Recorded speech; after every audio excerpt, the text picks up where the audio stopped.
Sotihotu Namo Buddhaya. Perkenalkan, nama saya Jesslyn Christina Yeo dari kelas agama 1 BUMNG dengan NPM 2141182. Dalam video kali ini saya akan memberikan ajakan toleransi dan kerukunan. Komunitas Umat Buddha Indonesia berada dalam Negara Kesatuan Republik Indonesia atau NKRI yang secara budaya, etnis, dan agama yang beragam.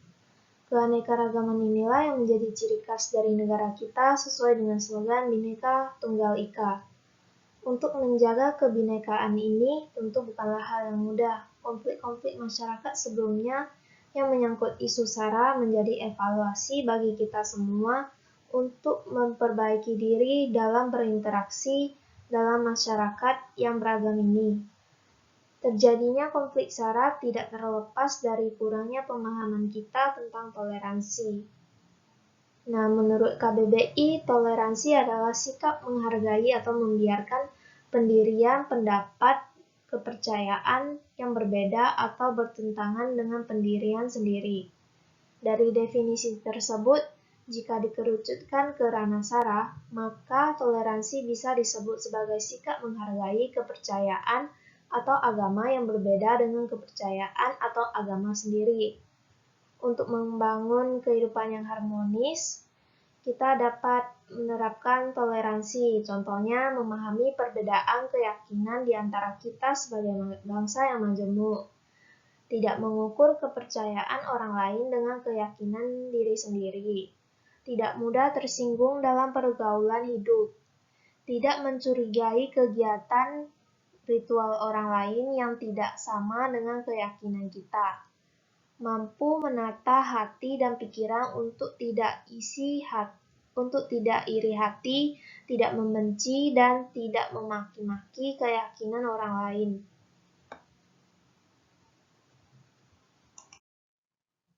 Apa sih manfaat toleransi itu? Yang pertama, toleransi dapat menguatkan tali persaudaraan. Yang kedua, menciptakan keharmonisan dan kedamaian. Yang ketiga, menumbuhkan dan menguatkan rasa nasionalisme. Yang keempat, melancarkan pembangunan negara. Yang kelima, meningkatkan kekuatan iman. Cara menumbuhkan sikap toleransi. Menurut Kementerian Pendidikan dan Kebudayaan, ada 9 cara terbaik untuk menumbuhkan sikap toleransi. Di antaranya, yaitu yang pertama, bersikap dan menghormati lain dengan baik tanpa memandang usia, agama, ras, dan budaya. Yang kedua, tidak membicarakan keburukan orang lain. Yang ketiga, mendengarkan orang lain ketika berbicara tanpa memotong pembicaraan. Yang keempat, berbicara dengan sopan santun, seperti menggunakan kata-kata permisi, silakan, tolong, dan maaf. Yang kelima, tidak mengganggu orang lain yang sedang beribadah.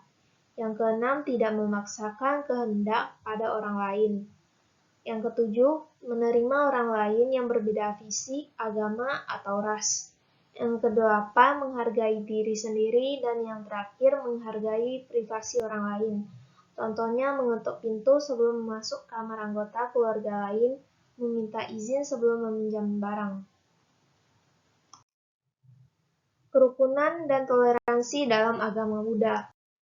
Kerukunan dan toleransi yang dibangun dalam berkehidupan masyarakat Buddha sebagai bagian dari warga negara sebenarnya telah menjadi nafas ajaran Buddha yang berlandaskan cinta kasih dan kasih sayang.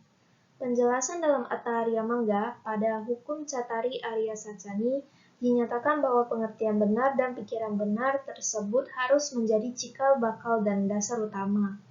Tanpa adanya hal tersebut, tidak akan mungkin ucapan benar, perbuatan benar, dan penghidupan benar akan terwujud.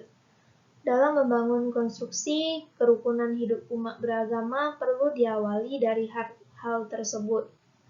Toleransi yang diajarkan Sang Buddha tidak terlalu kompleks dan mudah dipahami. Salah satunya adalah 4 sifat luhur atau Brahma Wihara. Dengan memahaminya, dalam diri kita akan tumbuh rasa toleransi. kita dapat membiarkan umat agama lain untuk menjalankan kepercayaan mereka dan melakukan ibadah mereka. Sekalipun kita tidak setuju atau bertentangan dengan apa yang mereka lakukan, rasa tidak setuju yang muncul dari kita ini bisa dikikis dengan mengamalkan keempat sifat luhur tersebut. Cinta kasih, welas asih, simpati, dan keseimbangan batin inilah yang akan membawa pada terciptanya kedamaian.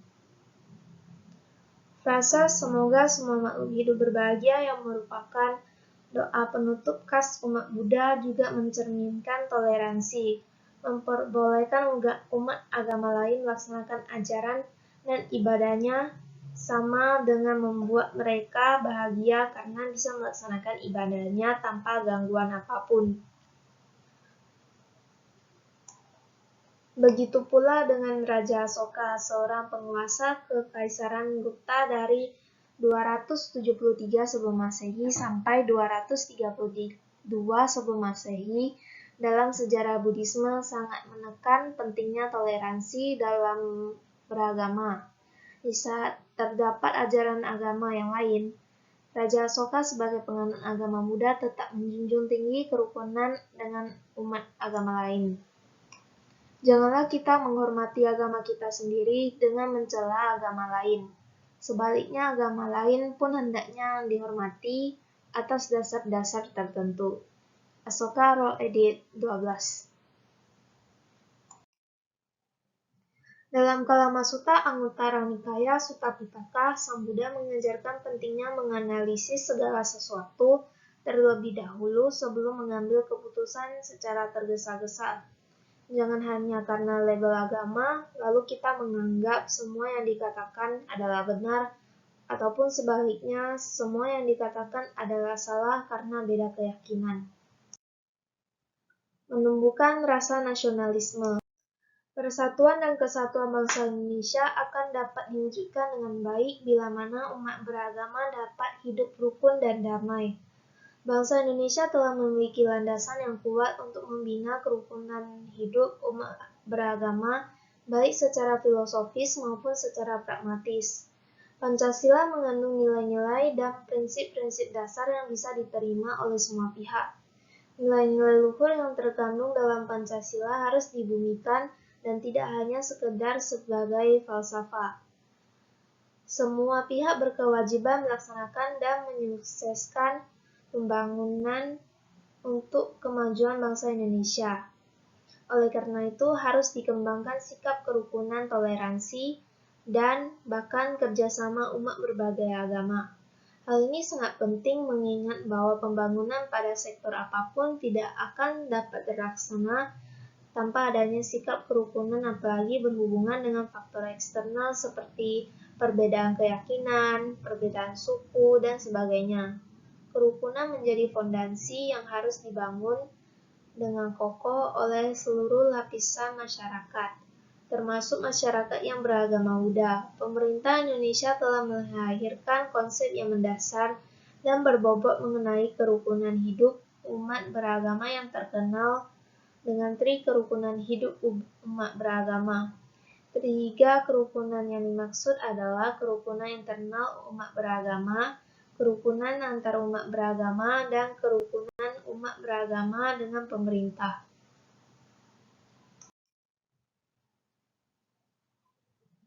Masih banyak hal baik lainnya yang dapat dilakukan untuk menumbuhkan sikap toleransi. Menumbuhkan sikap toleransi sangatlah diperlukan oleh umat beragama. Jika tidak, maka yang terjadi adalah timbulnya perpecahan dan permusuhan. Jangan sampai karena adanya perbedaan Indonesia menjadi terpecah belah. Karena pada hakikatnya negara Indonesia adalah negara yang tidak hanya memiliki banyak sekali keragaman agama, namun juga budaya, bahasa, suku, dan ras. Janganlah kita hanya menghormati agama kita sendiri dan mencela agama orang lain tanpa dasar dan alasan yang kuat. Sebaliknya, agama orang lain pun hendaknya kita hormati berdasarkan atas alasan dan dasar yang kuat pula. Oleh karena itu, kerukunan yang dianjurkan dengan pengertian bahwa semua orang hendaknya mau mendengarkan dan bersedia mendengarkan ajaran agama yang dianut orang lain. Jadi, marilah kita saling menghormati dan menghargai sehingga dapat membangun hubungan yang harmonis dengan sesama. Terima kasih atas perhatiannya. Sabe sata bawantu sukitata. Semoga semua makhluk hidup berbahagia. Sotihotu Namo Buddhaya.